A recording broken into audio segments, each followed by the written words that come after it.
ಭ್ರಷ್ಟ ಅಧಿಕಾರಿಗಳನ್ನ ಶಾಕ್ ಕೊಡಲು ಮೋದಿ ಮತ್ತೊಂದು ಹೊಸ ತಂತ್ರ ರೂಪಿಸಿರುವಂತಹ ಬ್ರೇಕಿಂಗ್ ನ್ಯೂಸ್ ಬರ್ತಾ ಇದೆ, ಬನ್ನಿ ನೋಡೋಣ.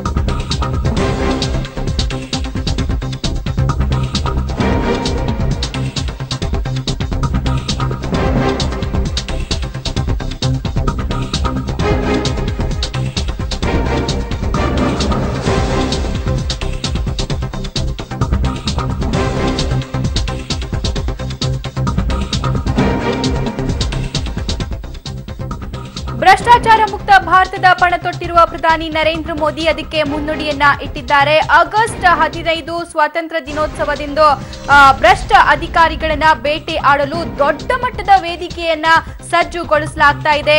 ಇದೇ ನಿಟ್ಟಿನಲ್ಲಿ ಕೇಂದ್ರ ಗೃಹ ಸಚಿವಾಲಯ ವಿವಿಧ ಇಲಾಖೆಗಳಿಗೆ ಪತ್ರ ಕೂಡ ಬರೆದಿದೆ. ಸಂಶಯಾಸ್ಪದ ದಾಖಲೆಗಳನ್ನ ಹೊಂದಿರುವಂತಹ ಅಧಿಕಾರಿಗಳ ಪಟ್ಟಿ ಬಿಡುಗಡೆ ಮಾಡುವಂತೆ ಆ ಪತ್ರದಲ್ಲಿ ಸೂಚಿಸಲಾಗಿದೆ. ಆಗಸ್ಟ್ 5ರೊಳಗೆ ಆ ಪಟ್ಟಿಯನ್ನ ಸಲ್ಲಿಸುವಂತೆ ಸೂಚಿಸಿದ್ದಾರೆ.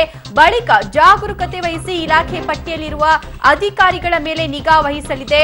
ಆ ಅಧಿಕಾರಿಗಳು ಹೇಗೆ ಕರ್ತವ್ಯ ನಿರ್ವಹಿಸ್ತಾ ಇದೆ ಎಂಬುದಕ್ಕೆ ಇವೆಲ್ಲ ವಿಷಯವನ್ನ ಗಮನಿಸಲಾಗ್ತಾ ಇದೆ. ಈ ಎಲ್ಲ ಕೆಲಸಕ್ಕೆ ಸಿಬಿಐ ಮತ್ತು ಸಿವಿಸಿ ಅಧಿಕಾರಿಗಳನ್ನ ಬಳಸಿಕೊಳ್ಳಲು ಕೇಂದ್ರ ಸರ್ಕಾರ ನಿರ್ಧರಿಸಿದೆ.